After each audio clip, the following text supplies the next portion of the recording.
Hello বন্ধুরা, আজ আমি আপনাদেরকে দেখাবো একটি ছাদে কী পরিমাণ বালি, রড, সিমেন্ট প্রয়োজন হয়। তো এদিকে আমি একটি ছাদ আর্ট করেছি।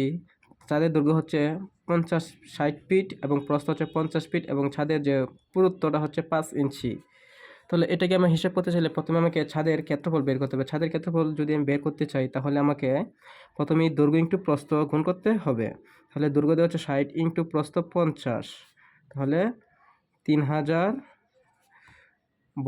বর্গ ফিট। এখন আমার ছাদের আয়তন বের করতে হলে ছাদের ছাদের আয়তন বের করতে হলে কী করতে হবে? দৈর্ঘ্য ইন্টু প্রস্থ ইন্টু উচ্চতা গুণ করতে হবে। তাহলে আমি এদিকে দৈর্ঘ্য প্রস্থ গুণ আমি বের করে রাখছি 3000 ইন্টু, এখন এদিকে দেখেন আমার পুরুত্ব হচ্ছে ইঞ্চিতে,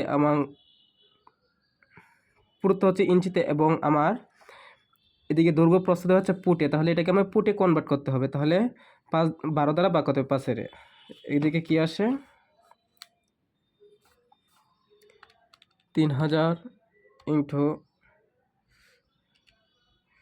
5/12, 1250 ঘনফিট। 1250 ঘনফিট।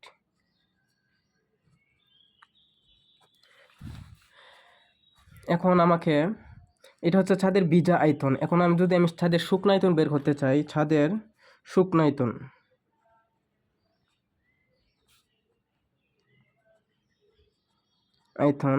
আমরা জানি যে ভিজা আয়তনের থেকে শুকনো আয়তন সবসময় বেশি থাকে। তাহলে ভিজা থেকে শুকনো নিতে চাইলে আমাকে 1.5 দ্বারা গুণ করতে হবে। 1250 ইন্টু 1.5 ইন্টু 1.5, তাহলে 1875 ঘনফিট।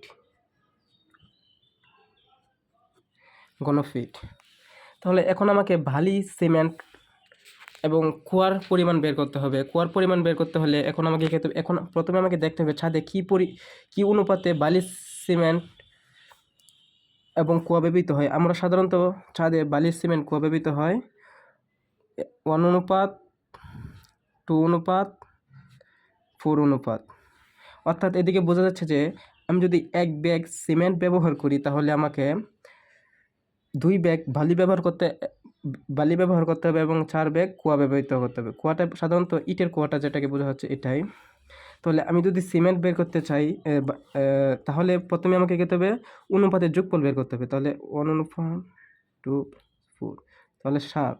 তাহলে এখন যদি আমি সিমেন্ট বের করতে চাই তাহলে এদিকে সুতরাং সিমেন্ট কী করতে হবে? এতে আমি 1875 এটা বের করলাম। এটা দ্বারা আমাকে অনুপাতের যোগফল দ্বারা ভাগ করতে হবে এবং কী পরিমাণ আমি সিমেন্ট ব্যবহার করব তা দ্বারা গুণ করতে হবে। তাহলে এদিকে 1875 বাই অনুপাতের যোগফল 7 ইন্টু কী পরিমাণ ব্যবহার করব 1:2, তাহলে 1। এদিকে আমি ক্যালকুলেশন করি। 1875 7 ইন্টু 1 কী পরিমাণ আছে? 267.85 ঘনফিট। এখন দেখুন আমরা সাধারণত বাজার থেকে যে সিমেন্ট কিনে আনি ব্যাগ, কিন্তু এদিকে আমার বাইরে বের হচ্ছে ঘনফিটে। তাহলে এটাকে যদি আমি ব্যাগে নিতে চাই তাহলে কী করতে হবে? 0.8 দ্বারা আমাকে গুণ করতে হবে।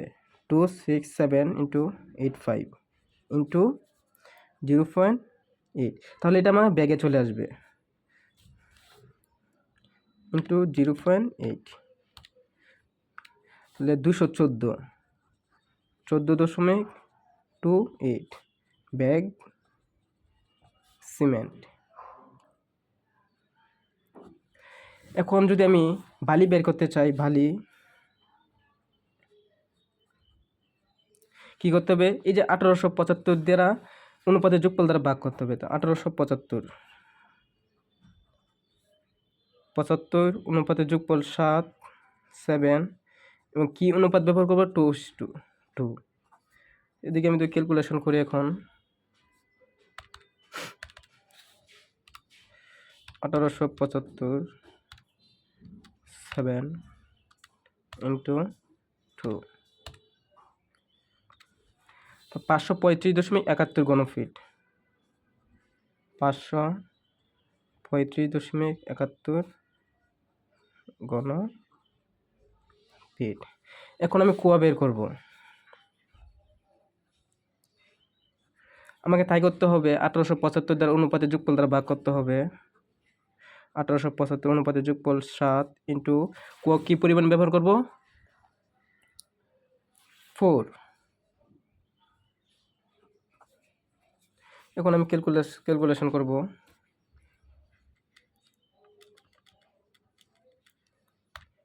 4 1071.42 ঘনফিট।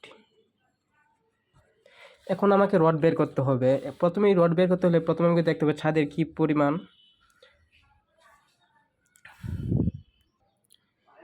তাহলে এখন যদি আমি ছাদের রড বার করতে চাই, তাহলে প্রথমে আমাকে দেখতে হবে ছাদের কি প্লেস আকারে আছে এবং কোথায় কিভাবে রড বেঁকানো অবস্থায় আছে। আমরা একটি আইডিয়া করতে পারি, ছাদে সাধারণত 100%-এর মধ্যে 1% রড ব্যবহৃত হয়। তাহলে এদিকে আমরা একটা অনুমান করতে পারি যে এদিকে যে আমি একটা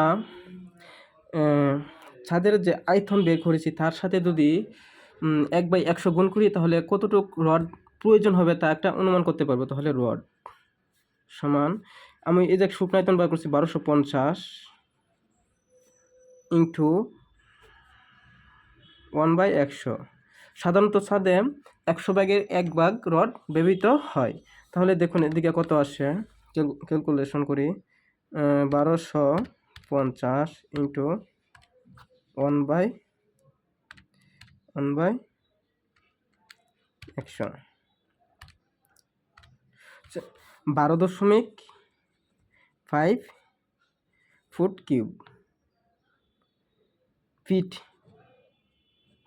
কিউব রড ব্যবহৃত হবে। এভাবে আপনারা ক্যালকুলেশন করতে পারবেন এবং